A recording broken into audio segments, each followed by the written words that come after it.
Good morning.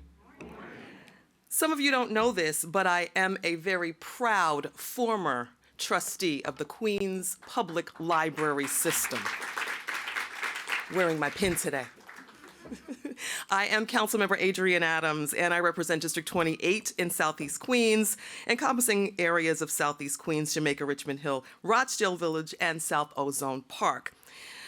I am so happy to be here this morning. I am a lifelong supporter of our libraries. So as New York City recovers from the COVID-19 pandemic, our immigrant communities will need easy and robust access to the bevy of resources provided by our wonderful libraries.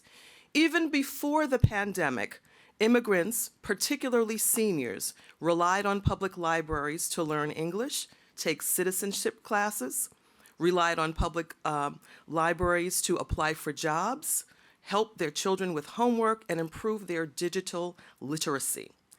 As we think about how to rebuild our city in a more equitable manner, we must focus our efforts on those who have been historically marginalized and left behind. We must tap into the full potential of our libraries to ensure that immigrants in all 5 boroughs have the tools they need, not just to survive, but to thrive.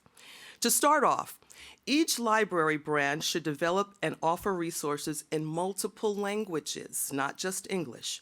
Programs and services should be accessible to everyone, from residents who have lived in their neighborhoods for decades to new Americans who have just gotten here to join us.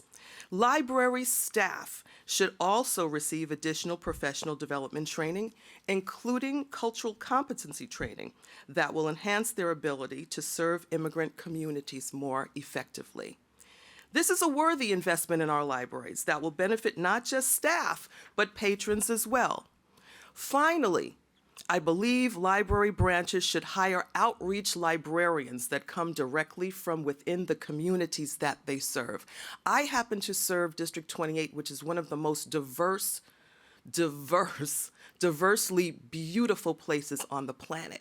And I can tell you that we could use those resources in my libraries in District 28. These librarians will not only have firsthand knowledge of their neighborhood's needs, but they will be able to fill in the gaps and provide the appropriate resources and educational materials. Of course, you all know, none of this is going to be possible if we don't invest more into our public library systems, of which I am so proud to have been over these past 4 years a member of the budget negotiating team fighting at that table for our libraries. I will continue to do so. We have to expand programming and services to meet the needs of our immigrant population. We have to prioritize libraries into our city's budget. And once again, as a former Queens Public Library trustee, I know that libraries are community information centers that serve everyone.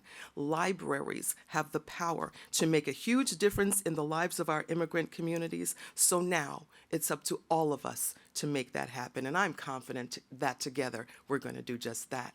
Thank you very much for listening to me this morning.